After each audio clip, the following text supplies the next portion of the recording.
Apocalipse, capítulo 4. Nós vimos ontem o encerramento do capítulo 3, onde nós vimos a vida da igreja da Filadélfia, que tipifica aqueles cristãos que sabem que não são todo-poderosos, que não são fortíssimos, reconhecem-se fracos, reconhecem-se pecadores, reconhecem, que são muitas vezes até incapazes. Mesmo assim, independente das suas limitações pessoais e fraquezas, não negam o nome do Senhor, não negam a fé, mas são realmente pessoas que perseveram no caminho. E ao contrário da igreja de Esmirna, que nós vimos, que o Senhor disse: olha, vocês são pessoas de grande valor, né? Todavia, vocês serão lançados na prisão, por alguns dias, devido à perseguição. A igreja de Filadélfia, o Senhor Jesus diz que as protegeria ainda dos perseguidores. Então, é importante você identificar isso. Cada um é tratado de uma forma pelo Senhor, conforme a sua capacidade, conforme a sua resistência, conforme a sua condição de superar ou não. Ninguém é provado além do que possa suportar.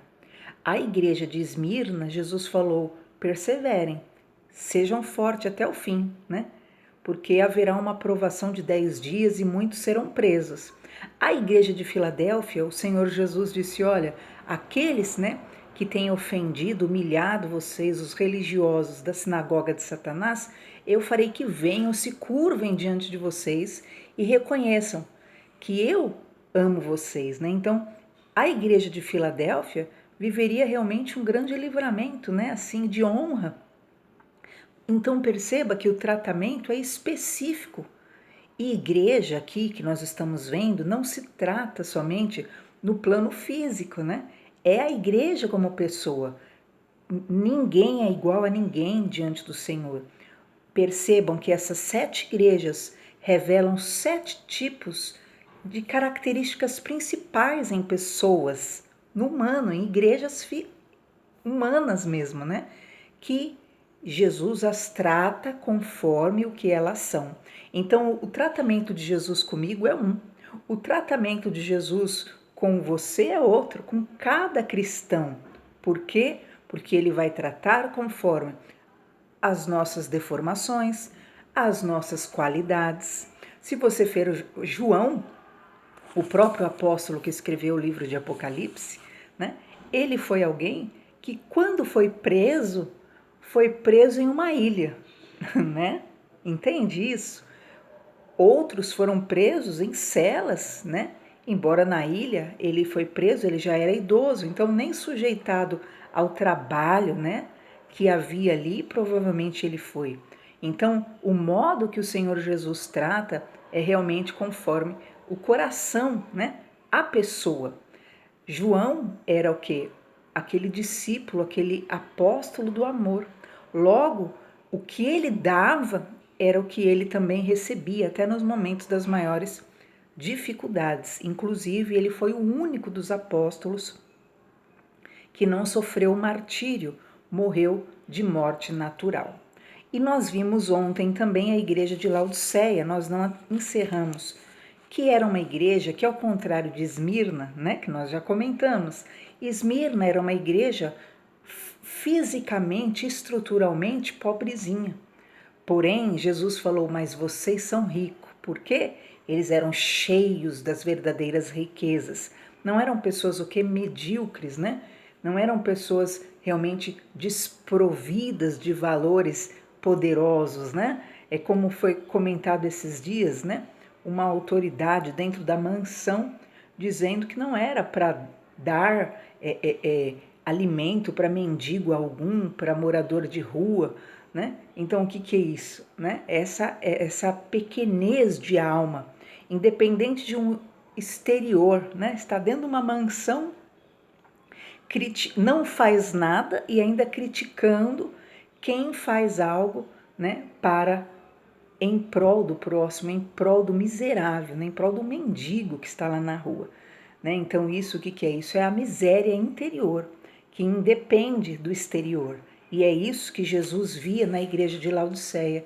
Ele disse: vocês dizem que tem tudo, vocês dizem que não precisam de nada, vocês dizem que vocês, né, já estão satisfeitos, né?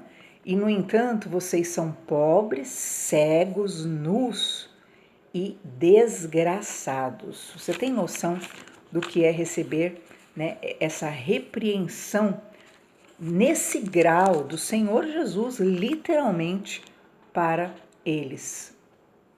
Se intitulavam ricos e disse: estou enriquecido, não tenho falta de nada. Mas Jesus disse que eram pessoas miseráveis, porque interiormente o que eram? Eram pessoas realmente medíocres, né? Interiormente eram pessoas desprovidas realmente de amor, desprovidas, né, de interesse pelo próximo, desprovidas daquilo que são os valores eternos. Pobres, cegos e nus, quer dizer, acobertados, né, com vestes maravilhosas, né, preocupado em comprar as melhores marcas, né? Porém, aos olhos de Jesus eram pessoas nuas, né?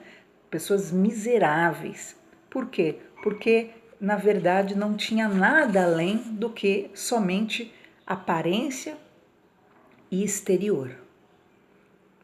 Então Jesus, após denunciar, né, aquilo que eram as deformações desta igreja da Laodiceia, a cegueira que eles estavam, por quê? Porque gente que tem esse estado, né, de malignidade de alma é cega. Por quê? Porque não enxerga nada.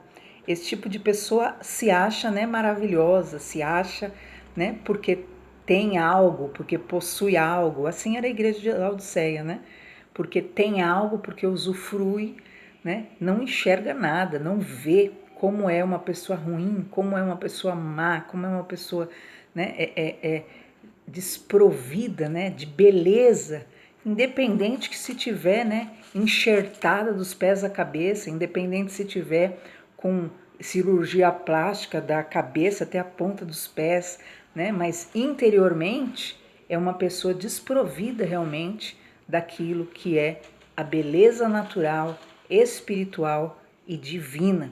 Então, né, tá lá, pode estar na sala da mansão, mas aquilo que é a miséria da sua alma, né, se manifesta atrás, né, das suas muitas cirurgias, dos seus muitos botox, da sua muita maquiagem, daquele muito luxo que quer aparentar, e assim tipifica bem a igreja de Laodiceia. Mas Jesus deu um conselho para este tipo de igreja, para esse tipo de pessoa.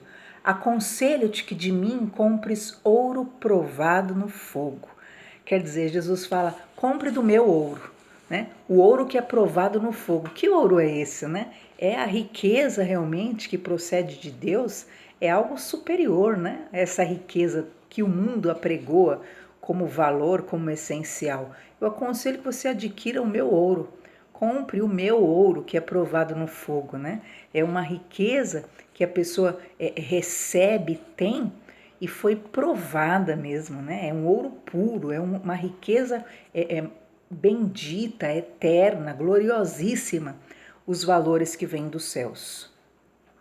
Para que te enriqueças, e também roupas brancas, para que te vistas. Aquela igreja de Laodiceia, na verdade, aos olhos de Deus, ela era o quê? Uma pessoa, um maltrapilho, né? Miserável, desgraçado e pobre. Você tem noção, né? E isso, queridos, presta atenção, era para uma igreja, Laodiceia, que ficava nesse território dela, é onde ficava, na verdade, o banco principal e central da cidade, né? Então era uma igreja extremamente, realmente luxuosa na dimensão do mundo. Só que aos olhos de Jesus era pobre, miserável, desgraçada. Nua, o que é? Era um maltrapilho, né? E Jesus falou: ó, eu te aconselho a comprar de mim o verdadeiro tesouro e também roupas brancas para cobrir a tua nudez, né? Porque você é um maltrapilho. Porque as muitas roupas, né, de grifes ou as muitas roupas de luxo não tem valor algum, né, diante do fedor, do que é fétido, na verdade, que exala da alma de uma pessoa como essa. Não compre essa veste branca também, que é a veste da purificação, né? É a veste da santificação, para que não apareça a vergonha da tua nudez, e que unjas os teus olhos com um colírio para que vejas, né? Era uma igreja cega para aquilo que realmente importa, só se importa com o brilho de coisas passageiras, só se importa com o que é superficial, só se importa com a aparência, só se importa com status, só se importa com luxo. E Jesus falou: ó, eu te aconselho a comprar o colírio também que eu tenho aqui, para que você comece a enxergar. Porque quando a pessoa enxerga, o que ela vai ver? Ela ia ver realmente como que era o estado dela, quão maligna, né, que é a pessoa, quão demoníaca, quão diabólica, né, quão medíocre, quão mesquinha, né, era a igreja de Laodiceia e o que ela simboliza como pessoas, porque cada igreja simboliza um perfil de pessoa. Eu repreendo, Jesus dizendo, e castigo a todos quanto amo. Seja, pois, zeloso e arrependa-se. Né? Jesus fala, eu estou repreendendo, e ele repreendeu de forma duríssima, né? Como nenhuma outra. Mas eu repreendo e castigo porque eu me importo, né? Eu repreendo e castigo a quem eu amo. Seja zelosa, igreja, né? De Laodiceia, e se arrependa, porque eu estou à porta e bato. Se alguém ouvir a minha voz e abrir a porta, entrarei em sua casa e cearei com ele e ele comigo. Opa, mas espera aí. A igreja não é de Jesus? É. Mas o que Jesus está dizendo que está do lado de fora, batendo na porta? Pois é. A pessoa é tomada, né, por um espírito de luxúria, um espírito de materialismo, né, um espírito de poder, de status, que acontece o quê? Ela se esquece de Jesus, ela põe Jesus para o lado de fora e ela fica ali, né, com o seu poder, com o seu status, com a sua mesquinhez, com aquilo que é a sua mediocridade, né, com a sua pompa, com a sua pose, né, e faz cara de crente e põe uma roupa de crente, né, e põe ali, né, uma cor, um brilho, achando que está ali ostentando o poder de Deus, e na verdade, ó, Jesus estava lá do lado de fora, batendo na porta para entrar na porta dessa igreja. E pode perceber pessoas que têm esse perfil, igreja física e material, que tem esse perfil, né, de julgar o outro pela aparência, né, de só valorizar o que é material. Pode perceber, né, o que diz a palavra de Deus aqui, que Jesus disse? É a igreja que realmente é desprovida do verdadeiro valor, que é o verdadeiro ouro de Jesus. É a igreja que é cega, que não enxerga. A pessoa ela faz a maldade, ela trata com preconceito, ela chuta, ela desmerece, né? Ela humilha, ela maltrata, ela é medíocre, ela é mesquinha, ela nega o pão, ela nega um copo de água, ela nega um bem, mas ela não percebe, ela não enxerga, né, que é visível, na verdade, o estado, né, da alma dela. E pior, que Jesus realmente já não habita nela, porque Deus é amor, nós vimos lá em João, lembra? Ora, né, se Deus é amor, como que a pessoa consegue cerrar, né, o próprio coração diante do próximo, diante do bem, né, diante de uma convivência, né? E é isso que Jesus diz: eu estou à porta, se você abrir a porta eu vou entrar, né? Então, esse tipo de pessoa que só prioriza, né, aparência, vive de aparência, né, vive de teatro, vive de dissimulação, né, acha que é um grande teatro que engana, na verdade, alguém. Esse tipo de pessoa, na verdade, Jesus está do lado de fora dizendo: ó, quer que eu entre, né? Se você deixar eu entrar, eu posso entrar e pôr em ordem aí, né, essa mentira, né? Porque na verdade você acha que os valores é essa roupa, você acha que o valor é esse dinheiro no banco, você acha que o valor é uma casa, você acha que o valor é um carro. não vale de nada, porque você não tem os verdadeiros e eternos valores celestiais. Ao que vencer, lhe concederei que se assente comigo no meu trono, e me assentei, assim como eu venci, e me assentei com meu Pai no seu trono. Então, que honra, né? Jesus falou, a pessoa que se curva a Ele, que se rende a Ele, receberá dele realmente essa glória, né? Uma verdadeira posição, que não é o status desse mundo, né? Que quer fingir um sucesso nesse mundo que não tem, porque é desprovido de Deus, né? Quer simular um cuidado, um poder administrativo, uma competência que não possui. Mas quem se abrir para Jesus, o que Jesus falou? Eu permitirei que você se assente comigo no meu trono, assim como eu venci e sentei com o meu Pai. Né? Então Jesus está dizendo, eu te darei uma verdadeira posição, uma verdadeira honra, né? Um verdadeiro valor. Quem tem ouvidos, ouça o que o Espírito diz às igrejas. Então nós fechamos agora essa questão das igrejas que simbolizam cada ser humano naquilo que são suas deformações, naquilo que são suas qualidades, naquilo que são as competências, né, espirituais e qual é o tratamento que o Senhor Jesus quer proporcionar a cada um. Capítulo 4. Inicia-se agora, queridos, o momento profético, ok? Então agora a aplicação já é profética. Então essa parte profética você vai entender mais numa dimensão o que espiritual do que a aplicação literal, né, que nós podemos ver no capítulo 1, 2 e 3. Apocalipse 4. Depois destas coisas, João dizendo: olhei e eis que estava aberta uma porta no céu. E a primeira voz que, como de trombeta, ouvira falar comigo, disse: sobe aqui, e mostrar-te-ei as coisas que depois dessas devem acontecer. Então perceba, queridos, João está agora em outro ambiente e, de repente, vocês percebem que ele vê uma porta aberta no céu. Literalmente, ok?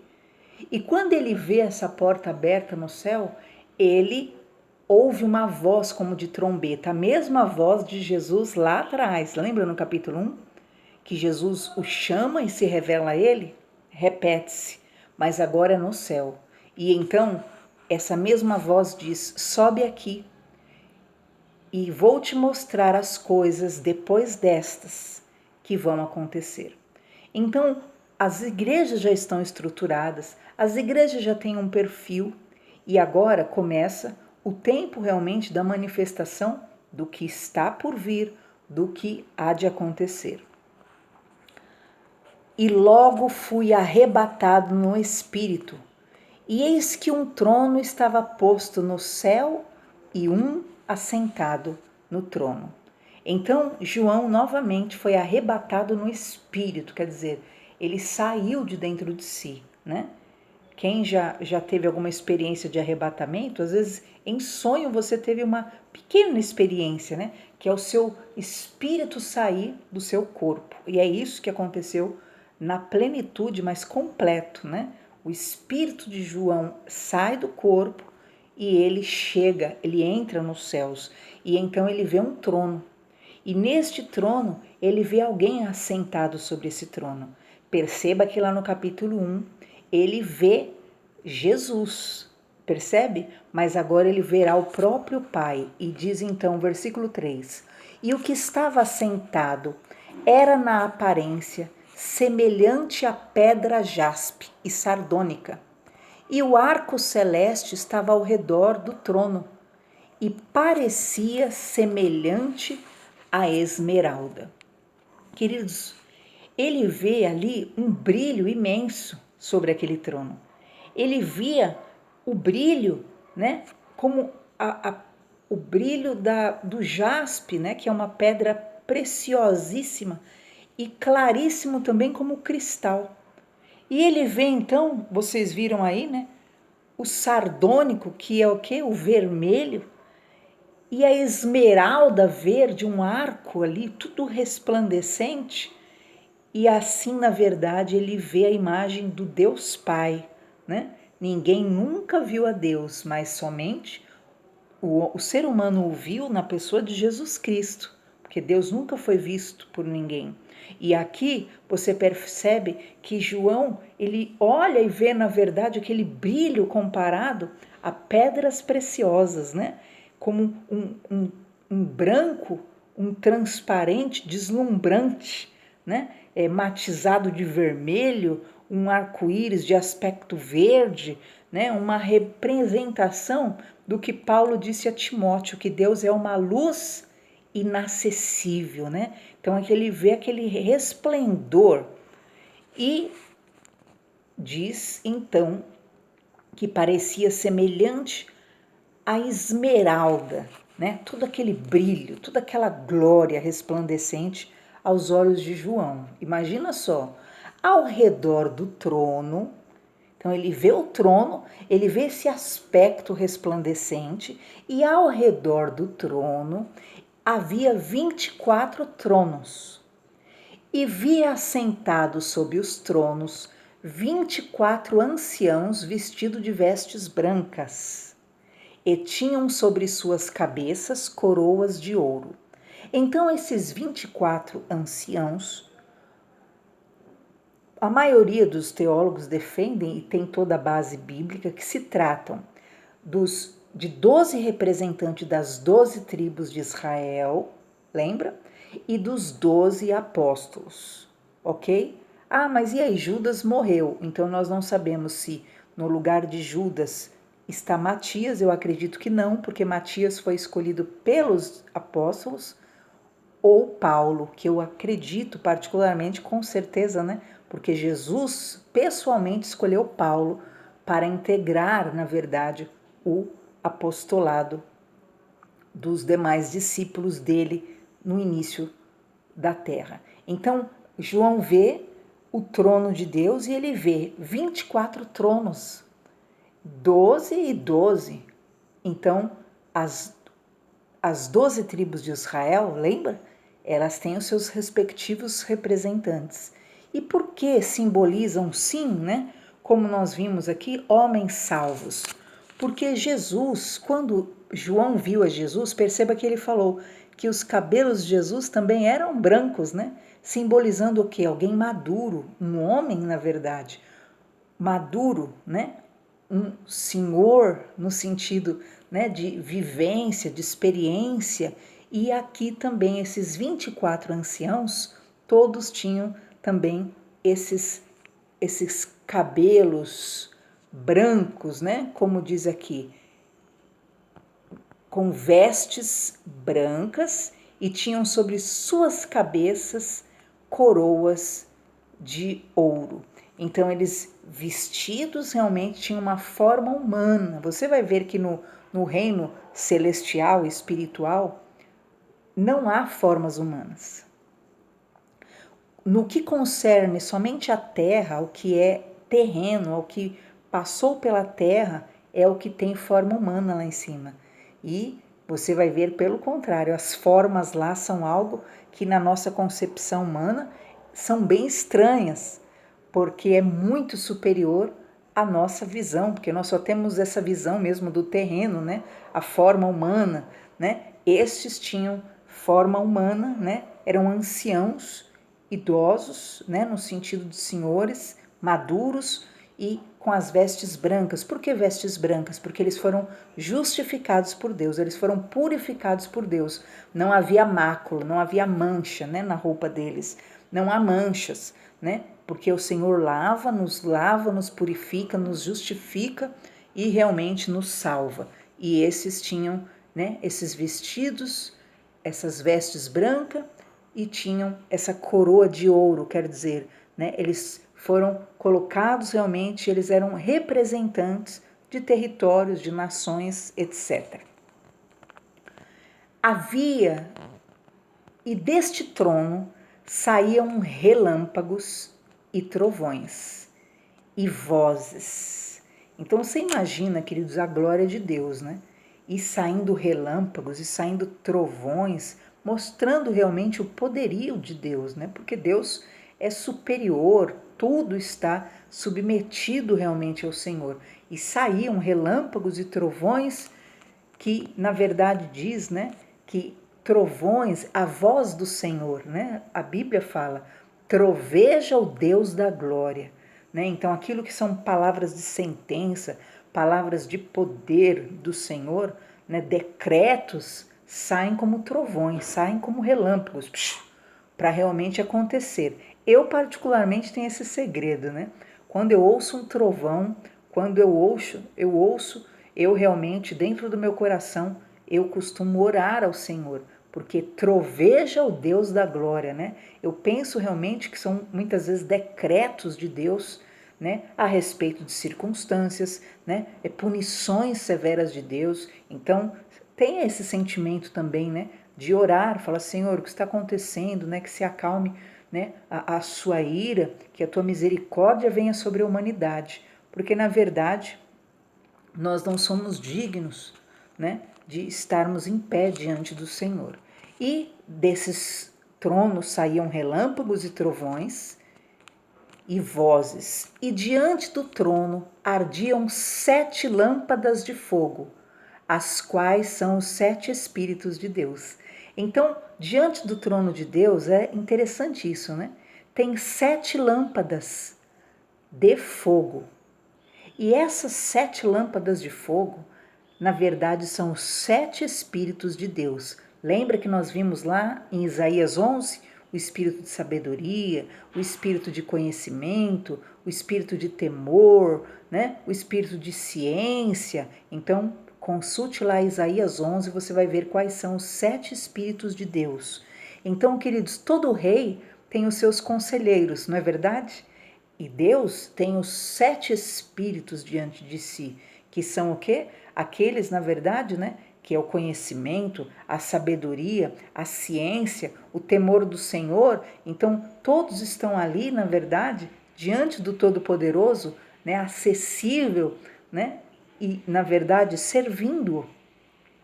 Se um rei tem, né, diante de si conselheiros maldosos, imagina quanta injustiça, né, ele fará, né?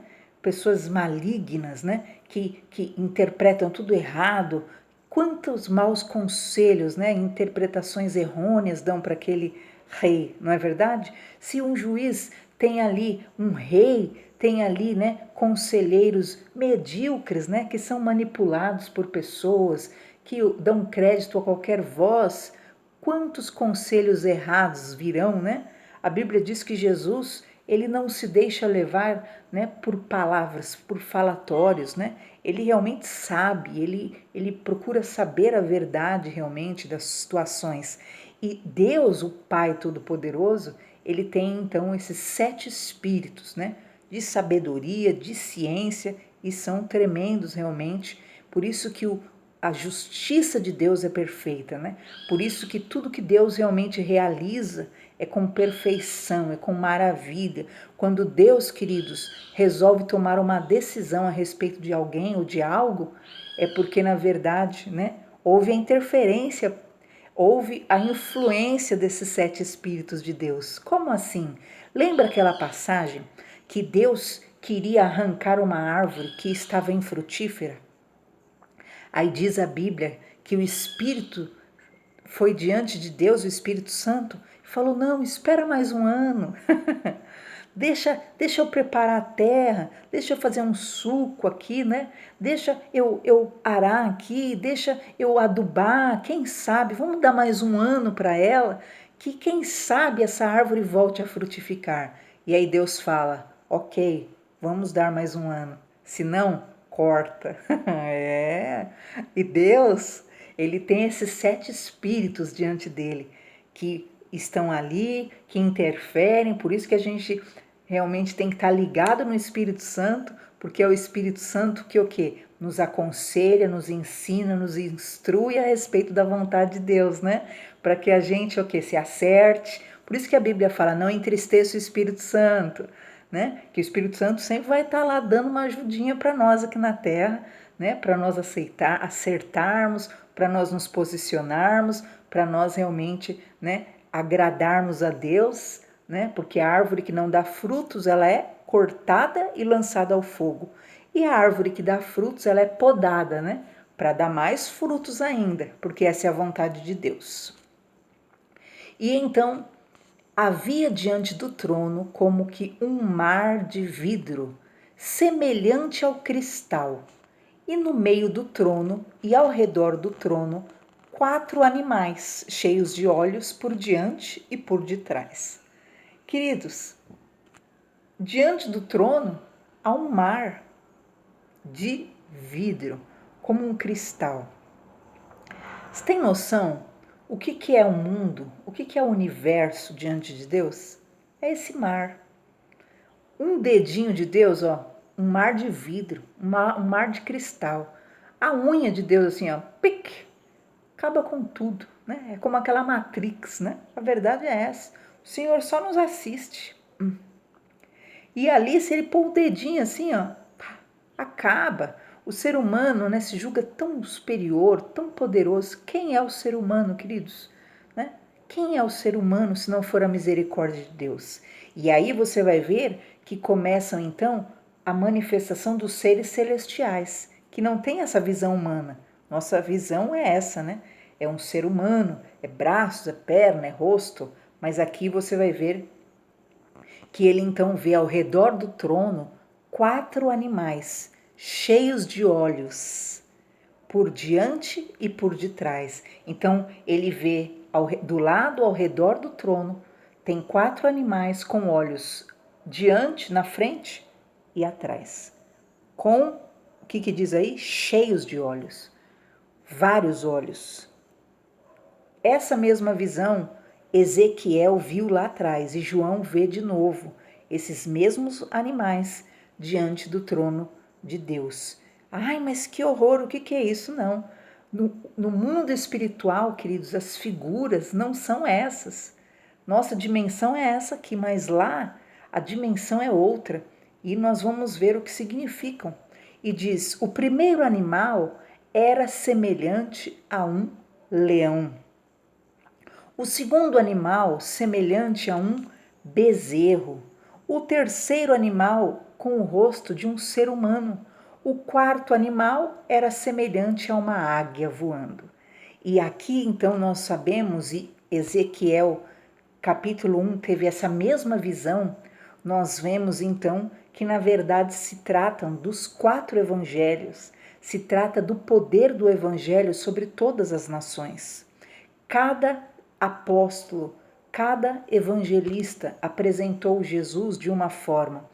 Uns apresentaram como o novilho, aquele que é o servo, aquele que Jesus veio para servir.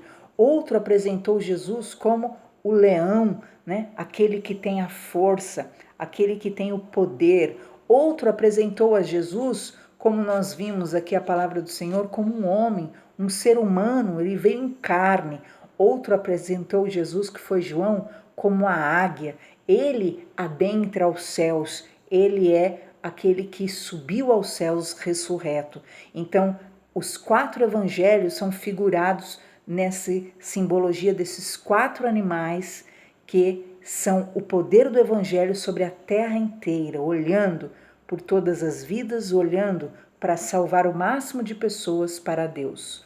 Os 4 animais tinham cada um de per si 6 asas, e ao redor e por dentro estavam cheios de olhos, e não descansam, nem de dia nem de noite, dizendo: Santo, Santo, Santo é o Senhor Deus, o Todo-Poderoso, que era, que é e há de vir. Então a figura desses animais com vários olhos, né? E ficam dia e de noite, por isso que a Bíblia diz, né? Hoje é o tempo agradável da salvação. Todo dia, todo momento, Deus estará salvando alguém.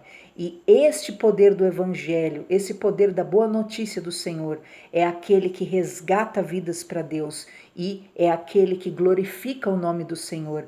E ele fica dizendo diante de Deus: Santo, Santo, Santo é o Senhor o Todo-Poderoso, que era, que é e que há de vir. Então, Jesus foi no passado, Jesus é no presente e Jesus voltará para resgatar a todos os que nele creem. Hoje nós encerramos parte do capítulo 4. Até amanhã.